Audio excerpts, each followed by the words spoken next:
Fala pessoal, você está no Sebrae Prevcast, o podcast do Sebrae Previdência, e hoje é um episódio um pouco diferente. O episódio de hoje nós estamos fazendo aí o fechamento do ano dos nossos investimentos com a nossa consultoria Aditus, e o nosso convidado de hoje é o Nathan Batista, que é o sócio fundador da Aditus. Então, eu espero que você curta o episódio. Eu estou aqui sozinho fazendo essa introdução, porque o nosso episódio ele foi gravado à distância, né? Foi gravado online, então eu tô aqui te contextualizando, o Astus está lá, nós estamos aqui, o nosso diretor de administração e investimentos também participou desse episódio. Então, galera, eu quero saber como é que o Sebrae Previdência se saiu nos investimentos em 2022. Quero saber um pouco mais dos resultados, da política adotada, como é que os perfis de investimentos se saíram ali com os seus pares. Esse episódio é para você. Não deixa de seguir a gente nas redes sociais e bom conteúdo. Bom, então, Nathan, se apresenta aí pra gente, se apresenta um pouco você, a Aditus, quem é a Aditus, o que a Aditus faz, dá uma pequena introdução aí pra gente, por favor. Tá bom. Legal, Calil. Obrigado aí pela oportunidade, né? Parabenizar aí o Sebrae Prev pela iniciativa, né? Muito bacana de ter essa conversa, né? Num formato mais interativo, mais contraído para os seus participantes poderem, né? Ir crescendo no que diz respeito a esse conhecimento do mercado financeiro, né? Bem, eu, Natan, acabei estudando engenharia, depois migrei para economia, né? E nesse sentido, o que ocorre, né? A Aditus, a gente, aqui somos 5 sócios fundadores, né? No final dos anos 90, volta lá no século passado, né? É, eu e meus 4 sócios, somos 5, né? Estudávamos ali na USP, né? E a USP naquela época estava, através de um seu laboratório que chama-se FIPECAF, uma fundação, né? Criou um laboratório de riscos, né? Para estudar riscos financeiros, né? Isso a gente estava em 1999, né? Então, naquele momento, o intuito qual que era do lado da FIPECAF, só para entender a linha do tempo, né? Criar, tropicalizar, né, as metodologias que vinham lá de fora de riscos, né, para aplicar aqui no Brasil, né? E aí, com esse ímpeto, né, a FIPECAF ela montou um laboratório de riscos para fazer desenvolver, né, adaptar essa metodologia. Eu fui trabalhar, né, estagiário, fui trabalhar nesse laboratório, né? Era final dos anos 90 ali. E aí, na sequência, me formei, né? Eu fui admitido, né? Primeiro como estagiário e depois como, vamos lá, efetivo ali naquele laboratório. E aí você inicia, né? Esse mergulho, né? Eu não esperava fazer isso, né? No que é o mundo dos riscos, né? E aí, quando a gente fala, parece ser um assunto muito, talvez, você imagine limitado, né? Ao mundo de finanças, não. Tudo hoje envolve riscos, né? Construir uma ponte, fazer uma cirurgia, optar entre o caminho A e o caminho B, né? A gente não sabe, mas todos nós estamos assim inconscientemente, né, com mais ou menos grau de complexidade, administrando riscos. Você faz isso, eu, o Vitor, o pessoal que nos acompanha aqui também, tá? Então, e naquela época era riscos financeiros, aí foi crescendo, né, para a gente, nos riscos financeiros, especificamente só falar de risco de mercado, a ideia foi crescendo para ter risco de liquidez, né? Risco de descasamento do fluxo de caixa de um fundo de pensão de um cliente, enfim, né? Risco operacional, risco de crédito, risco de forma geral, e isso, claro, acoplado, né? Também é um binômio risco e retorno na performance dos investimentos da carteira. Então, hoje, né, quando a gente fala de risco, você está falando, claro, do risco em si, mas como isso, né, está acoplado também a uma ideia de rentabilidade, de performance, né, porque a depender do risco que você queira hoje, está propenso a correr, isso está claramente ligado, né, a um padrão de retorno que você espera obter, né? Então, retorno e risco hoje se conversam, né? Aliás, sempre se conversaram. E esse é o intuito aí, né, do trabalho que a gente desenvolve junto ao Sebrae Prev, né? Trabalhamos também com um grupo de entidades, né? Fundos de pensão, entidades fechadas, que totaliza 120 unidades, né? 120 entidades, perdão. Um outro grupo aqui é um grupo menor, seguradoras, famílias, né? Single family office, que a gente chama, né? Famílias que administram sua liquidez, né? E empresas não financeiras, aí são grupos menores, tá? Então, esse é um pouco do histórico aí, voltei no final dos anos 90 Natan, aí no... só complementando, se puder dar uma dimensão aí, hoje vocês são a principal consultoria dentro desse segmento de fundo de previdência do Brasil, né? Previdência fechada. Quantos clientes, mais ou menos, quantos planos? Ah, Uma tá. ideia. Então, bacana. Hoje o total de entidades, tá, Vitor? Obrigado pela pergunta. Em torno de 120 entidades que a gente trabalha em regime continuado, né? O que eu digo continuado? É, nós aqui todo mês temos aí uma reunião com o cliente, devolutiva, faz esse monitoramento continuado. Isso totaliza 369 planos de benefício, né? Em dinheiro seria equivalente a 307 bilhões de reais, tá? Cerca de quase 35, 40% da indústria aí vocês trabalham assessorando. Ah, sim, Vitor, porque a indústria é muito grande, né? A indústria, acho que mais de 1 trilhão, né? Hoje, né? Aproximadamente, né? Sim. Então, essa é a nossa base de trabalho em regime continuado. Às vezes tem alguns trabalhos pontuais, né? Acaba tendo, né? Mas isso é o trabalho em regime continuado que a gente acaba tendo, tá, pessoal? Legal. Uau, legal, muita coisa.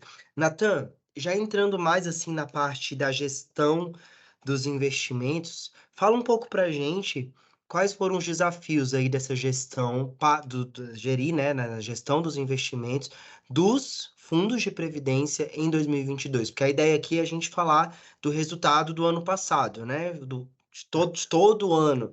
Então, quais foram aí os principais desafios que vocês encontraram? Legal. Então, Calhau, os desafios, assim, a gente começa o ano, né, de 22, né, trazendo de 21 um carregamento de inflação, né, assim. Então, vamos lembrar, né, é, rapidamente, pandemia, lockdown, o mundo para, né, de forma sincronizada. Quando volta de forma sincronizada, né. Isso acaba criando uma pressão de preços, né, dado que a oferta estava limitada, mas a demanda subiu de uma vez só em todo mundo, né? Tá? Então, a gente traz um histórico no início do ano de um carregamento de inflação que estava se dissuadindo, mas ainda era alto, né? Muito bem, Banco Central subindo juros, né? Ele começa a subir juros em 21, né? E acaba esse serviço em 22, tá? Ali mais ou menos em junho de 22, ele estaciona, né, ele para de subir juros, tá? Porque a inflação converge aí, né, para a expectativa, né, do Banco Central, né? Então, você começa o ano assim com uma inflação que estava alta, sugerindo que ela fosse decair no tempo, né? Ali em maio ela já começa a decair, né, tá? Um Banco Central subindo juros, tá? E a cereja do bolo para complicar mais foi ali em dia 25 de fevereiro, uma guerra explode, assim, né? Então, Ninguém esperava, né? isso aí assim, pô, a cereja do bolo porque está com tanta, né, contribuição ali caótica, né? Essa aí, né? Atrapalhou demais. Então, vamos lembrar que a guerra fez o preço do barril do petróleo dobrar, né? Então, a gente fechou o final do ano de 21 com o barril do petróleo a uns 80, mais ou menos, dólares o barril, Brent, né? Chegou a 160, né? De cabeça, alguma coisa assim, não foi mais, né? Em algum momento. Vitor aí, me corrija aí, mas... Acho que pontual chegou a uns 160, ficou na média 130 ali, quase que É, no período, né? 140. isso. Então, isso já trouxe mais inflação também para o mundo inteiro, né? Tá? Então, você começa um ano assim, com um processo de aperto monetário em curso, a inflação estava alta, mas começava a ceder, e aí você tem uma guerra que eclode, né, do outro lado do mundo, mas traz um impacto severo, né, em preço de commodities, aquela questão de abastecimento de insumos, né, fertilizantes que Ucrânia e Rússia são grandes players mundiais, tá?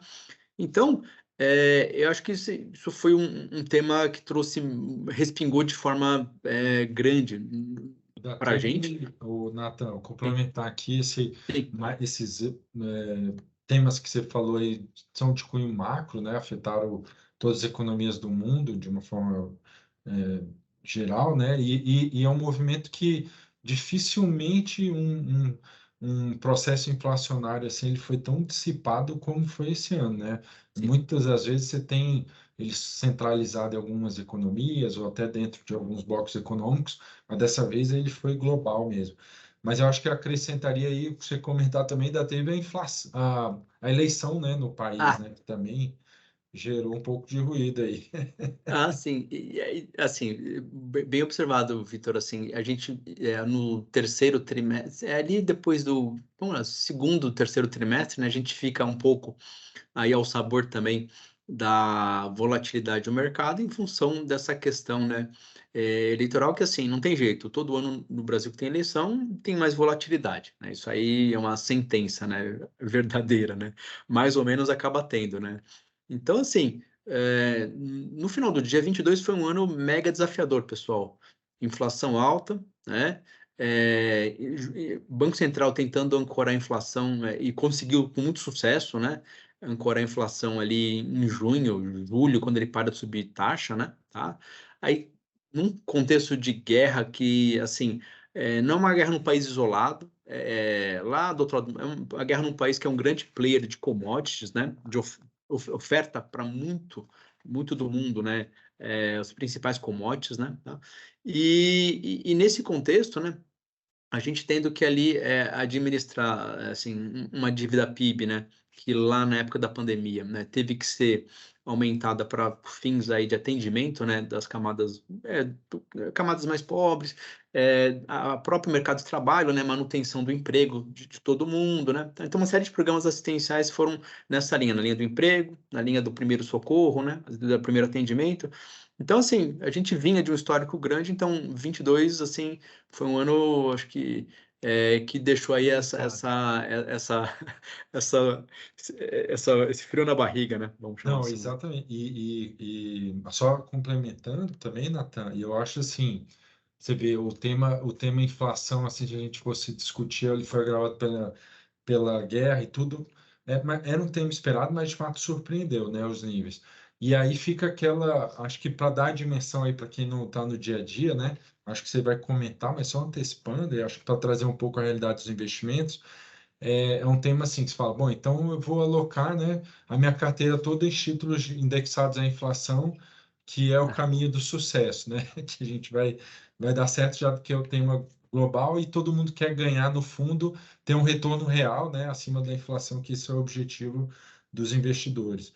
E aí acho que você vai comentar aí o que foi isso, né? Quer dizer, quem migrou para esse cenário, vou correr atrás da inflação, não foi bem, né? Foi É, fora. até porque, né, Vitor, tem um ponto que é o seguinte, quando a gente fala de inflação, né, tem que pensar assim, vamos pensar que um título atrelado à inflação, como ele é precificado, como é que você dá o preço, como o preço dele, como você dá o preço dele, né? Como o preço dele aparece para a gente, né? Como o mercado precifica? Ele precifica o seguinte: o título indexado à inflação, ele é corrigido pela inflação, então quanto mais inflação apropria no preço do título, sim, mas ele também tem uma componente que é um juro, né? Um juro real, né? Então, vamos lá, essas duas componentes governam o preço do título. Então, se você tem um período de deflação, como a gente teve um trimestre no ano passado, ali em setembro, tá? Julho, agosto, setembro, tem uma deflação, então essa parcela da inflação, ela contribui, né? Ela detrai valor do título. É uma realidade. Por outro lado, quando a inflação volta, né, no final do ano, o seu patamar normal ali, outubro, novembro, dezembro, ela começa a rodar melhor. Vamos lembrar que a gente também já tinha acabado a inflação, começa a transição de governo, e as propostas que vêm da transição de governo no que diz respeito ao tema fiscal, assim, uma visão, foi uma visão claramente de mais gasto, expansionista, né? Rompendo, vamos chamar assim, a figura do teto de gastos, né? Propondo, né, o que a PEC falava, né? Propondo uma nova estrutura que não o teto de gastos vigente até então, né? Então, essa projeção de você ter 2% do PIB, né, que é o que a transição propôs, né? 2% do PIB de gasto, né, de déficit, né, para o ano, né? Assim, foi muito severo, né? Foi um choque, né? Uma onda aí, né? Que engoliu o mercado, né? Então, naquele contexto de final de ano, você tem mais inflação, você fala, opa, legal, eu estou acumulando mais inflação no meu título, bacana. No entanto, a perspectiva de uma administração que seria mais expansionista no gasto, emitindo, né, 2% de PIB de déficit, né, sendo menos fiscalmente responsável, vamos chamar assim, né, tá? e ainda com essas propostas de mudança de teto de gastos, tudo isso trouxe uma perspectiva para o mercado pior. Então, se um lado você ganha pela inflação, você perde na perspectiva que a administração, a gestão piorou, né? Então, ter o título de inflação, em um caso ou outro, não vai nos garantir que a gente vai estar sempre imunizado contra esses choques, né? Os choques tanto de uma deflação ou choque de uma piora de uma administração, de uma gestão de governo, que isso implica, né, em tensão, né, da curva de juros, né? Essa curva que dá o preço dos ativos, né? Então, no final do dia, acho que um pouco da pergunta do Vitor é a gente tem que prezar pela boa diversificação, né? Preservação de capital, né? Boa diversificação da carteira dos investimentos. Natan, com tudo isso aí que você colocou sobre o ano que já começou complicado, a gente já falou sobre isso aqui, o primeiro podcast do ano foi com o Vitor e a gente falou sobre como o ano de 2022 ele foi turbulento, guerra, inflação, tudo isso. E aí, transição de governo, que também é outro tema sempre muito delicado, mas que não tem como fugir. E com todos esses complicadores aí, como que a gente pode dizer que os fundos de previdência, e aí o Vitor vai comentar sobre o próprio Sebrae Previdência, a gente pode falar que nós tivemos ganhos reais? Porque no final das contas é isso que o participante quer saber, né? Beleza, tô sabendo aí da inflação, da guerra, tá, mas e o meu ganho? Ele foi real, ele não foi real? Acho que a gente pode começar explicando o que que é um ganho real. Eu acho que Tá muita bom. gente não vai saber. E aí, logo em seguida, você fala pra gente o que que aconteceu. Legal. Ganho real, assim, Carol, a gente pode entender como, assim, o que você tem de excedente acima da inflação daquele ano, né? Então, assim, então, por exemplo, para ficar bem plausível aqui para os nossos colegas, né? A inflação foi 5%, estou chutando, num caso hipotético, foi Tá. 5% no ano. O meu rendimento foi de 10, uma conta simples, né? Então, 10 menos 5, tive 5% de ganho real, né? Eu Certo. superei a inflação, eu paguei toda a inflação e mais os 5% adicionais, né? Então, além de eu ter a preservação, né, do meu capital investido, né, corrigido pela inflação, ele cresceu, né? Ele cresceu um pouco mais ainda, tá? Uhum. Então, feita essa explicação, a resposta é sim. Para o portfólio do Sebrae Prev, né? A gente olha o Sebrae Prev inteiro, né? Consolidado. E o que foi a inflação, né? Ao longo do ano, né? A gente tem um rendimento consolidado do Sebrae Prev inteiro, né? De todos os seus perfis, que superou a métrica da inflação, né? Isso certamente, tá? Vitor, não E sei se você você quer. tem. Não, eu acho que você tem. Eu gostaria de saber se você tem aí, Nathan, o resultado dos estudos e consegue Ah, prospectar aí como é que foi essa comparação e em relação à média aí. E logo depois a gente pode comentar também, então, a diferença das carteiras, né, na média, o que que gerou aí as diferenças de retorno entre Sebrae Previdência e a indústria, né? Que, perfeito. Então, eu acho que assim, para a gente até contextualizar e deixar assim, né, de forma bastante visível, né, para o nosso participante, eu vou compartilhar com vocês uma tela aqui, né? Claro. Peço licença só para mostrar para vocês nesse encerramento de ano, né? O que foi o nosso estudo comparativo de desempenho do Sebrae Prev vis-à-vis essa amostragem de mercado dos demais planos de benefício que eu comentei com vocês, tá?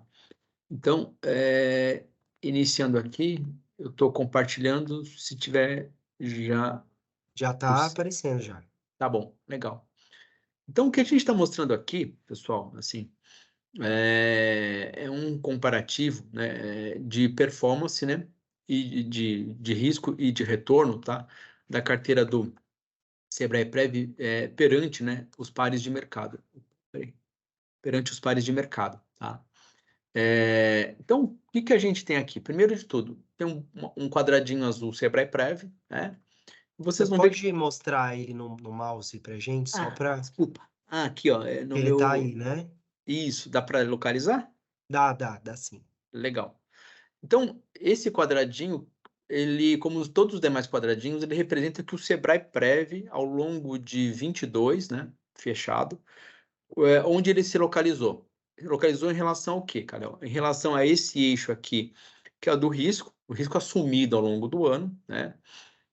A gente mede, né, esse risco aí ao longo do tempo.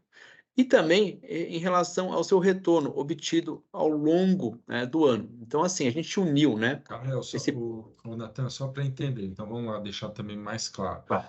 No risco é o eixo aqui horizontal, né? Sim, E aí, quanto mais para a direita aqui, quanto mais à direita a gente vai, mais risco, né? Ou seja, e exato. risco, para deixar também bem tangível para as pessoas, é aquela quando você olha o seu investimento, um dia está subindo, outro dia está Oscilação, né? caindo, outro dia está mais um, outro dia menos dois. É igual investir na bolsa, né? Quanto É, mais para lá, cada dia oscila de um jeito, né? Esse é o exatamente. risco. Quanto mais aqui para a direita, né, assim, mais oscilação, né? Porque eu estou crescendo no eixo aqui X, né? Então, estou indo de 0, 1, 2, 3, até chegar no 8 aqui, né? Tá? Então, quando a gente está mais perto do 8, né, nesse caso aqui, mais balança, isso mesmo, Vitor, mais balança o investimento que eu, investidor, fiz, O né? Que eu retorno da apliquei. cota lá, o saldo do participante, né? O Exato, saldo. exato. E E o outro eixo é o de retorno, que aí sim é o rendimento que ele obteve naquele período, né? E aí sim, quanto mais para cima, melhor. mais para cima melhor, exatamente, mais para cima melhor. Então, o que a gente gostaria, aí pegando até essa nuance aí que o Vitor colocou, é o quê? Tá em eixo, você está mais no que diz respeito ao risco, mais para baixo, seria o ótimo, vai. Mais aqui no eixo para baixo, tá? Não aqui tanto para cima, né? Não tanto para o lado da direita, mas mais para o lado do lado esquerdo aqui, tá? Assim como no eixo Y, você gostaria de estar mais aqui para cima do que para baixo. Então, juntando esses quadrantes, o ideal seria que a gente tivesse o quê, né? Um patamar de risco, né? Um pouco mais baixo do que os pares, um retorno um pouco maior que os pares. É o ótimo, desejável. Claro que nem sempre isso ocorre, aliás, é difícil ocorrer essa combinação, tá? Mas aí é o E seguinte, é o que todo mundo quer, né? Mais retorno, menos risco. é o que todo mundo quer, né? Então, assim, até para a gente ter uma sensibilidade, mas a gente pode fazer a seguinte pergunta: mas dessa amostragem de todos esses planos de benefício que são comparáveis ao Sebrae Prev, tá? Aonde que mais ou menos eles se colocam em termos de uma ideia de risco médio e retorno médio? Então, essa linha pontilhadinha aqui, né, que eu estou com o mouse, né, ela lembra o quê? Essa pontilhadinha, essa vertical. É uma linha que a gente chama de mediana, a gente divide ao meio, né? Metade dos planos que tiveram risco a maior, né? Bom para o lado da direita, e risco a menor, né? Para o lado esquerdo aqui. Ou seja, é uma divisão pura e simples, metade de um lado e metade do outro lado. Tá? Do mesmo modo, né? Quem está Essa mais outra. para a esquerda dessa média teve um risco médio menor do que a amostra inteira, né? Exato, exato, exato, exato, exato. Então, assim, esse pontilhadinho nos dá essa sensibilidade, né? Assim, se tem os pontos mais com risco menor ou maior, tá? E esse outro pontilhado que é aqui que eu estou agora sinalizando perto de 8, tá? Ele dá para a gente o quê? Uma sensibilidade do quê?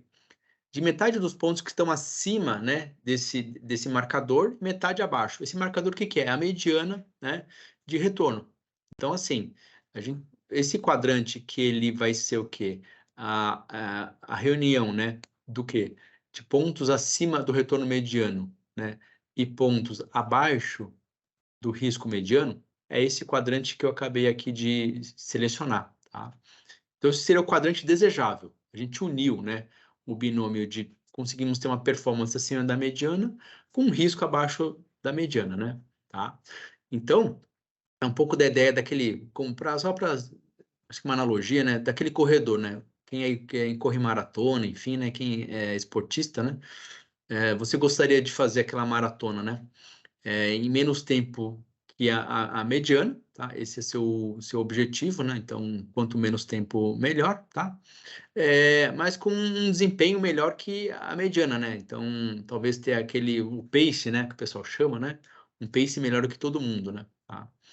É possível unir as duas coisas, né? Assim, então, é possível acelerar muito no pace, mas daí eu me canso e não chego, né? No final da prova, né? Ou então, se eu não aperto demais o pace, eu chego muito atrasado, né? Então, acho que isso é uma analogia, né? Então, a gente vê que o quadradinho azul aqui, ele representa o Sebrae-Prev, os demais quadradinhos aqui, né, outros players de mercado, né, tá? E outros quadradinhos que ficaram dispersos ali ao longo do tempo, tá? Então, a gente pode resumidamente dizer que o quadrante que o Sebrae-Prev se posicionou ao longo de 22, perante os pares de mercado, foi um quadrante onde a gente conseguiu unir, né, ao longo de 22 isso, né? Um retorno, felizmente, acima do mediano, né? E um risco, né, incorrido abaixo do que seria o mediano ao longo do ano. Então foi vamos dizer assim, um quadrante ótimo, tá? Ideal, né? Tá bom? E depois, o Nathan, eu acho que, enfim, acho que já está bem claro para as pessoas, né, que você não tem como sempre ter o melhor dos dois mundos, né, menor risco. Não dá para ter um retorno também tipo de 40% sem ter risco Sim, nenhum. Isso é impossível, né? sim, É bem, não é só na teoria, na prática também, né? A gente não consegue. Mas aqui a gente vê o resultado consolidado, né, Nathan, sim, vamos dizer, do plano Sebrae Prévio, que é feito, e os outros planos também, pelas escolhas dos seus participantes. Então, eventualmente, pode ter um plano aqui que sei lá, o perfil, tinha muito perfil arrojado, porque os participantes escolheram, esse plano de benefício vai correr mais risco, porque os participantes desejaram que sim, seu gestor, né, de plano corresse mais risco. Então aqui dá uma ideia, assim, do trabalho da gestão, mas misturado com a sim, ideia do passivo do plano. Quer dizer, se tem muita gente que escolheu mais risco, obviamente o gestor não tem muita escolha, ele sim. vai estar sempre mais à direita. Mas a gente tem aquele quadrante, aquele estudo que mostra por perfil, né? Ah, Aquela sim, talvez em histograma, como sim. é que foi o desempenho nosso em relação aí olhando a ideia dos perfis e para a gente ver, aí fica, acho que melhor para a gente ver como é que Ah, foi daí, legal. talvez, o trabalho de gestão, né? Legal, legal, porque para quem não sabe, no plano Sebrae Prev nós temos três perfis, né? O perfil conservador, o moderado e o arrojado. Então, no caso do plano valor, todos os recursos ficam ali no moderado, né? Não é isso? No Exatamente. plano valor previdência e o Sebrae Prev, o participante pode escolher. Fala aí, Natan, mas já olhando de cara, a gente já ficou bom nos todos, né? Nos Porque três. daí quando o Natan vai explicar aí as cores, mas aí você vê quando a gente isola os perfis, aí você vê que o resultado ainda sobressai mais, A né? gente ainda Porque, tá no ótimo ali, né? Todos os perfis. e aí em relação. Mas o Natan vai É, explicar aí, né, Natan? é isso, é porque aqui, bom ponto, você está isolando, né, somente o perfil, a gestão do perfil. Então, se o perfil é um perfil só conservador, vamos olhar ele perante conservadores, né? O perfil mais moderado, entre perfis moderados, ele vai ser cotejado. Agressivo, vamos só colocar agressivo ao lado de agressivo, né? Então aqui a gente não está colocando assim, no outro slide, no consolidado, a gente mostrava realmente isso, tinha mais ou menos, né? É uma opção do cliente no final do dia, do participante, né? Qual o perfil ele deseja. Mas aqui quando você isola essa questão, né, e trata somente, né, da alocação, o asset allocation das classes de ativo, que a gente vê, né? O conservador do Sebrae Prévio, vou pintar aqui de amarelinho, tá? Acho que deve aparecer para vocês, tá? Sim, sim. É legal. Ele está comparado com outros perfis conservadores que a gente chama ali de G1, tá? Entendeu? Então, Os assim, pontinhos azuis, né? Esse azul pontinho escuro, né? azul escuro, isso, esse azul escuro, esse quadradinho azul escuro, tá? Então, assim, também dá para ver que o conservador Sebrae-Prev perante os pares conservadores, tá? Ele se desempenhou muito bem, né? Similarmente, o moderado Sebrae-Prev aqui, né, tá? Ele está sendo comparado com os laranjinhas, tá? Que são ali os quadradinhos que a gente chama de G2, né? Grupos dos moderados. Também a gente teve um desempenho bastante bom, tá? E o agressivo, que eu estou apontando aqui, a gente compara com o G3, que são os verdinhos, tá? Os quadradinhos verdinhos. E aí, claro, o G3 a gente esperaria que tivesse mais dispersão, né? Porque são perfis de risco, então tem mais oscilação, né? Mais dispersão. E também o agressivo manteve, né? A boa performance perante os demais, né? Pares de mercado aí, tá? Então, Aqui é bem interessante que dá para ver que, como o ano, acho que a leitura aqui que dá para se fazer é o seguinte: como foi um ano bem difícil, né? quem tomou mais risco, na verdade, teve um retorno pior, né? Se você for ver, é uma decrescente. Quanto mais risco na média, você está ficando mais para baixo, justamente o reflexo daquilo, ó, as oscilações de preço, como se comportou os ativos de risco no ano 2022, ele não privilegiou quem tomou muito risco na carteira, né? Então, você vê claramente que quem tomou mais risco geralmente está com retorno até menor, foi a característica do ano. E outra coisa que eu acho que é legal, Nathan, de ver, É. e aí fica bem claro, por exemplo, e aí bem nítido, quer dizer, os perfis de maior risco, eles geralmente estão, né, aqui mais à direita, são as bolinhas verdinhas, e o Sebrae Previdência ali mesmo no seu perfil agressivo, conseguiu ficar ali, acho que em primeiro lugar, né, Ah, quer pe- dizer, menos perante os, risco e o retorno maior, né, e acho que está em primeiro lugar dentro dessa classe de risco, né. isso, perfeito, perante os demais pontinhos verdinhos, né, o agressivo, né, assim, né. E aí, Vitor, assim, isso muito, aí que a gente está vendo a contribuição do asset allocation, da composição de alocação dos ativos, né. Que se a gente quiser, então, fazer a seguinte pergunta: mas qual foi como é que a gestão, né, ao longo do ano, né, lidou, né, com a alocação de ativos de uma forma a preservar valor, né, e a gente até ter um rendimento que superasse a inflação, né, de forma positiva, né, trouxesse, né, um delta, né, um excedente positivo para o participante. Então acho que essa tela ela responde bastante isso, né, porque a gente compara a alocação, né, especificamente dos 3 perfis, né, conservador, moderado e agressivo, né, do Sebrae Prev com o quê? Com os pares, né. Então, por exemplo, aqui G1 são os conservadores, como eu falei, né, todos os perfis conservadores, né, da amostragem, G2 todos os perfis moderados, G3 todos os perfis arrojados. Então o que a gente vai notar, né, ao longo dessa avaliação, tá, é que assim, ao longo do ano de 22, nessa Vitor vai lembrar nossas conversas, era muito com um olhar de, assim, ver o nível de risco, né, que o mercado estava caminhando, né. Então, primeiro, bolsa teve um rally, depois, devolveu muito, né. No final do ano, a curva de juros sentiu demais, né, com as propostas, fiscais da transição, né. Abriram novembro foi um mês que abriu quase 200 pontos a curva de juros, né, tensionou demais, né, a curva de juros, tá. Então, assim, ao longo do ano a gente viu o quê, né? Acho que, desculpa aqui, ó, meu mouse andou aqui. A gente viu o quê? Estamos pensando aqui na renda variável, tá? Então, a renda variável, vou iluminar aqui, tá? A renda variável do agressivo, né? Vis-à-vis a amostragem, a gente pode ver que o agressivo tinha bem menos bolsa, né?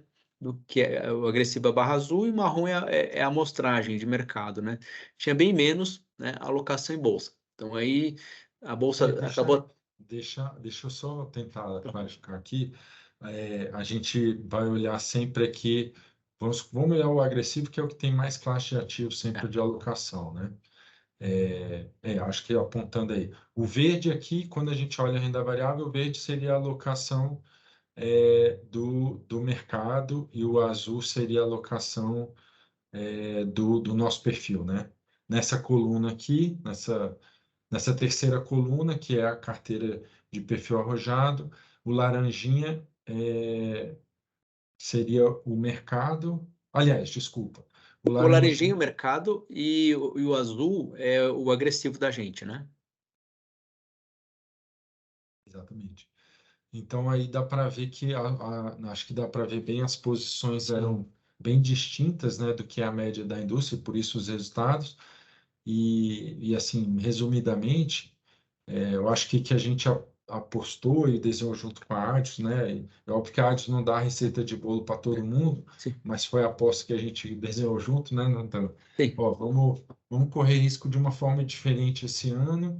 De fato, a gente reduziu as exposições em bolsa, a bolsa rendeu positivo, mas rendeu 4% só no ano, né? sim. 4,5%. E a gente privilegiou ali os multimercados, né? Os produtos de multimercado estruturados são perfis mais ativos, né? Em risco. investem lá fora também, tem uma carteira mais diversificada, trabalha muito com as estruturas de proteção, né, os derivativos, que protegem aí a carteira desses momentos de maior volatilidade, e focou também nas carteiras na aposta de crédito, né, crédito privado, que eu acho que foi um movimento que a gente surfou bem, né, nesse ambiente de juros subindo. Então, vamos buscar a oportunidade que rende juros, mas que rende um pouco a mais do que os títulos públicos, e na parcela mais rica desse produto, que foi os pós-fixados, né? E aí a gente não sentiu tanta volatilidade das curvas de juros ali, né? Acho que esse foi o diferencial de alocação, né, Nathan? Acho que Isso. para as carteiras como um todo.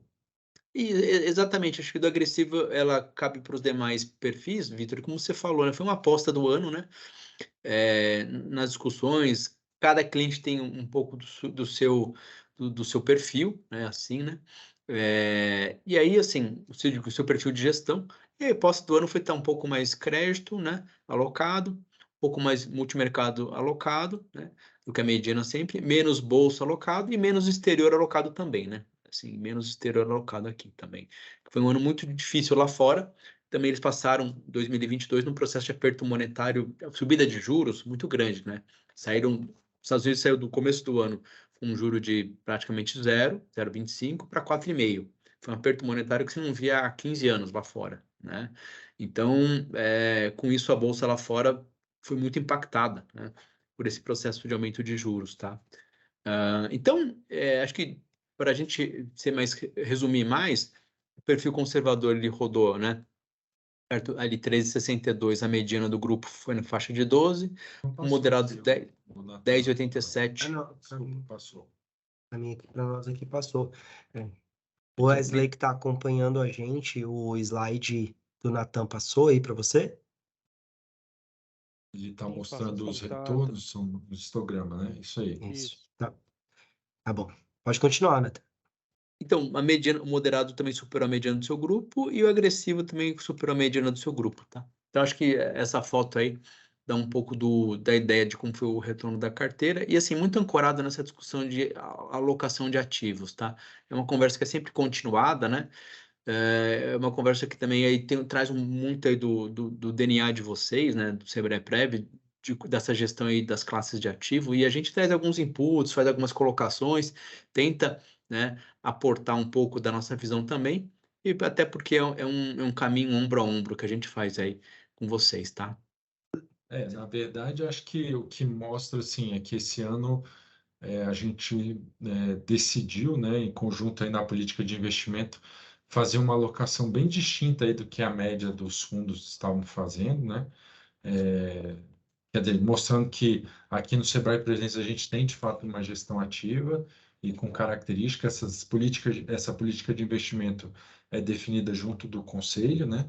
E de fato foi uma posição bastante vencedora, né? Ficou claro aí nos resultados em relação à média da indústria e que, na verdade, garantiu aí, se a gente for ver, a inflação deu 5,5 mais ou menos ano passado, a gente teve pelo menos quase 5% real de quase todas as carteiras, né? Todos os perfis, e o perfil conservador teve mais de 7% aí, quase 8% de ganho real, se a gente for olhar aí, o que é bastante elevado, né? Principalmente para um É. ano como foi. Nós podemos falar, então, que essas decisões que foram o que contribuiu para o resultado do Sebrae Previdência, ou tiveram outros destaques que contribuíram aí para esse resultado acima da média?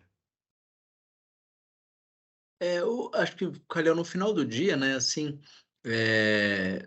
o grande ponto é a discussão do asset allocation para o ano, assim, como o Vitor falou, aprovou-se uma política de investimento no final do ano anterior, né, para o ano corrente, 22, né, mas a política de investimento, ela é monitorada, né, ela é repisada, né, todo momento, né, você fica revendo, né, aquela alocação, qual o melhor momento, taticamente, né, de reduzir a exposição, aumentar a exposição.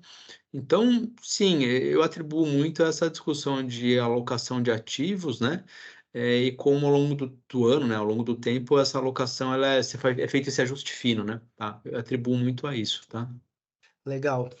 Assim, só para a gente poder mergulhar um pouco mais, assim, a gente tá falando, o Sebrae Previdência foi superior ali à média de mercado e tal, mas quais são os principais, assim, indicadores, os benchmarks de mercado para 2022, que a gente ficou ali de olho, e qual foi a performance deles ali no ano, para a gente poder exemplificar para os nossos participantes? Então, assim, quando a gente fala de benchmarks de mercado, tá? Acho que talvez para o participante a ideia geral assim é o CDI, né? Então, assim, é um tema, né, que todo mundo, né, Todo historicamente mundo ouve falar. né, do CDI, tá? Mas aqui acho que para fim de a gente medir o desempenho relativo, né, perante um grupo de controle, né, perante esse peer group aí, né? A gente usa a mediana dos grupos mesmo, né? Então, assim, conservador, mediana dos conservadores, né? Ok. Foi o que você mostrou ali. Exato, né? Exato. Que é esse slide anterior que a gente conseguiu ver que perante os pares de mercado a gente superava o CDI. Desculpa, superava a performance da mediana, né? Legal. Mas para superar o CDI, o CDI fechou o ano em 12 pouquinho, né? 12 alguma coisa, né? 12 alto, né? E aí, mais mesmo, foi o conservador que gerou excedente em relação a esse CDI, esse 12% de CDI, tá? Legal. Você quer 12, complementar, Vitor? E com relação aos benchmarks, embora a gente não tenha a tela aqui, mas assim, já de antemão eu adianto aqui que a gente conseguiu no ano superar no conservador todos os principais benchmarks, inclusive o CDI, mas mesmo nos perfis de maior risco, né, que tem essa diversificação maior de classe de ativos, a gente superou a Bolsa Americana, que deu -20 no ano passado, a gente superou a Bolsa Brasileira, que deu 4,5%. A gente superou a média dos títulos públicos indexados à inflação, que deu ali na torno de 4% ou 5% também. A gente superou a média dos títulos de renda fixa pré-fixados, né? Que no ano também rendeu ali muito próximo a 6%, 7%. A gente superou a média dos indicadores, a média do indicador que mede o retorno dos fundos imobiliários, né? O IFIX, que também rendeu bastante abaixo da inflação. E também ali até no perfil conservador, a gente superou a média da indústria de fundos hedge funds, né, que são aqueles fundos que operam aí mega alavancados no mercado, operam o mundo inteiro, são totalmente com a legislação bem mais flexível, né, do que os fundos de previdência. Então foi um desempenho assim, mesmo em relação aos benchmarks, a gente vê o retorno do Sebrae Previdência foi muito bom, mesmo aos principais, né, quer dizer, superamos praticamente todos os benchmarks.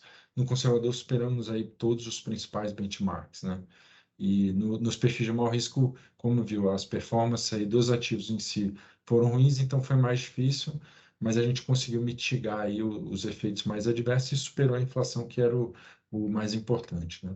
Uau, eu acho que vocês colocaram bastante coisa, assim. Acho que a gente pode encerrar falando da performance geral dos fundos de previdência fechados e os abertos, né? Porque muitos dos nossos participantes questionam isso. Eles falam, tá, vocês falam muito ali dos fundos fechados, mas e os abertos? Então, acho que a gente pode falar um Tem uma pouquinho tela disso. aqui, eu não sei se vocês estão vendo, aí Sim? eu separei sim. aqui. Aqui também na verdade, aqui também é um relatório que a ADIS solta, né? Esse aqui pega só os fundos abertos, são esses fundos de previdência oferecidos pelos bancos, todos os bancos. Aqui tá toda a indústria, tá? Aqui não tem, a gente não, né, a ADIS não escolheu ninguém, pegou todos os fundos de previdência oferecidos no mercado, abertos, que você pode comprar aí nos bancos, calculou a média e a mediana. E você tem as classes de fundos de previdência. Então, existe uma entidade, né, que chama Ambima, que ela faz a classificação da. Porque o fundo de previdência não é só, eu tenho uma previdência. Você vai lá escolher o seu perfil de risco também, né? Só que na previdência aberta é diferente do Sebrae Previdência, que é conservador, moderado e arrojado. Lá você escolhe se o fundo vai ter só renda fixa, se vai ser multimercado, se vai ter ações, se vai ser balanceado entre renda fixa e renda variável. Então, são essas as classificações. E se você for ver aqui a média do mais arrojado, né, seria os previdências ações, eles renderam na média no ano menos 2,97, quer dizer, um rendimento negativo. No extremo, ele seria comparado, né? Obviamente tem um pouco a gente é um pouco mais diversificado, mas no extremo ele seria comparado ao perfil arrojado. Então é 2,97 contra 10,44, então uma diferença bastante grande. Mas acho que o destaque aqui é se você olhar todas as classificações da Ambima, na verdade, na média, a gente superou, em todos os perfis, a gente superou todas elas. Até o arrojado superou Previdência e Renda Fixa, né? Então, a média do Previdência e Renda Fixa oferecido pelos bancos deu 10,33, a gente no arrojado deu 10,44. E o perfil mais comparável assim, ao Previdência e Renda Fixa é o conservador e a gente superou todo também. No consolidado, né, a mediana de todos os fundos de previdência, a média, foi 7,73 contra 11,65 do Sebrae consolidado. Então, foi um ano, de fato, que até a indústria aí como um todo, a gente conseguiu ter uma performance bem diferenciada. E isso a gente está, né? O Calel acho que está acompanhando também, a gente está se refletindo aí nas portabilidades, né? A gente tem uma campanha de portabilidade que é simplesmente uma tarefa que a gente pede aí para quem acompanha os vídeos.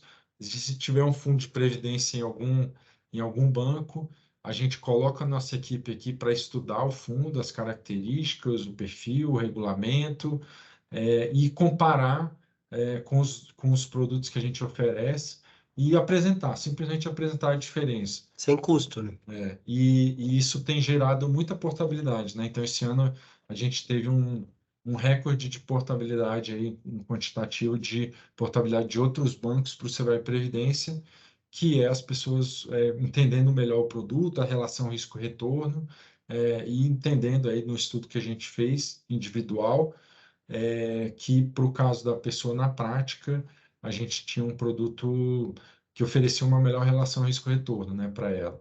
E, inclusive, vamos ter um projeto já, a gente vai fazer o próximo, né, Kalel? O Sim. próximo podcast aí, trazendo pessoas que fizeram essas migrações anos atrás, dos fundos anteriores, comparado, então, se a pessoa fez há 5 anos atrás, 3 anos, 2 anos, enfim, não importa, a gente vai trazer essas pessoas para falar a motivação que fez ela mudar e a comparação do que se ela tivesse mantido o recurso lá com a portabilidade para cá, a diferença. O que aconteceu? Aí é um estudo real, né, na Vai prática. mostrar na prática essa diferença aí. Então vai ser bem legal. Para quem está assistindo a gente, fica de olho assim nos próximos episódios, porque você vai entender, talvez se você tem um produto aí, um plano de previdência em outro lugar que ainda não portou, talvez esse programa te ajude a tomar uma decisão, ou pelo menos a solicitar um estudo, né? Porque eu acho que é o princípio de tudo.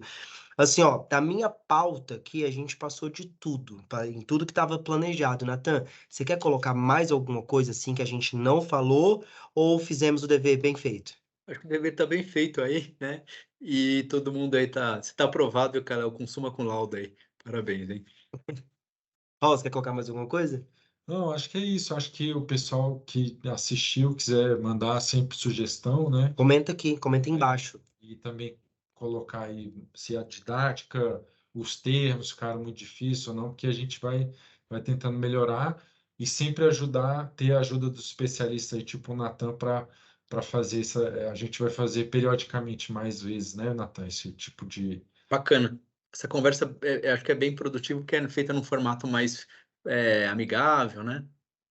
E assim, ó, pessoal, se vocês tiverem dúvidas, coloca aqui nos comentários, que se der para responder no próprio comentário, a gente coloca, responde. Ou então, se você, olha, se for algo muito complexo para responder num comentário, vocês podem entrar em contato com a gente, os nossos especialistas em investimentos, responde todo mundo. E manda sugestão, cara. Olha, eu gostaria de ouvir mais sobre isso aqui dos investimentos. Ok? Aí eu vou atrás do Natan de novo, manda e-mail, que agora eu tenho seu e-mail, Natan. Então agora tá fácil, é só Bacana. mandar, entendeu? Eu acho que é isso, né? Mais alguma coisa, Rol, não? Não, acho que é isso. É Esse isso. ano que vem também, só para finalizar e falar, a gente também está fez esse mesmo trabalho, né, Natan, de estudar bem a alocação dos ativos e tal. Mês de janeiro já mostrou que fizemos uma escolha, pelo menos pelo mês de janeiro, adequada. Você ficou de voltar, né? Os rendimentos No, foram no bons. trimestre. Ele falou que no final E do aí, trimestre ele vem. e que pese aí muita gente aflita aí, com, né, mudança de governo sempre traz novidades e mexe com os mercados, mas a gente está bem posicionado, eu estou bem tranquilo que mesmo com todas essas mudanças, a gente está conseguindo manter aí um bom retorno e não precisa se preocupar que a gente acho que bem posicionado para o cenário aí que a gente está surfando. Então é isso, Natan. Muito, muito obrigado pela participação. Vitor, obrigado também. Não deixe de colocar suas dúvidas, você que assistiu aqui no comentário. Tem podcast novo semana que vem, então também fica aqui de olho. Você vai para Prevcast, sai toda semana, toda quinta-feira aqui no nosso canal. E o Natan prometeu voltar, o Vitor também prometeu voltar, então tem muito conteúdo legal aí. Tem o conteúdo sobre portabilidade.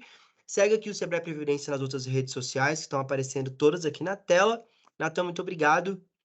Vitor também, até a próxima, gente. Valeu. Um abraço, tudo de bom.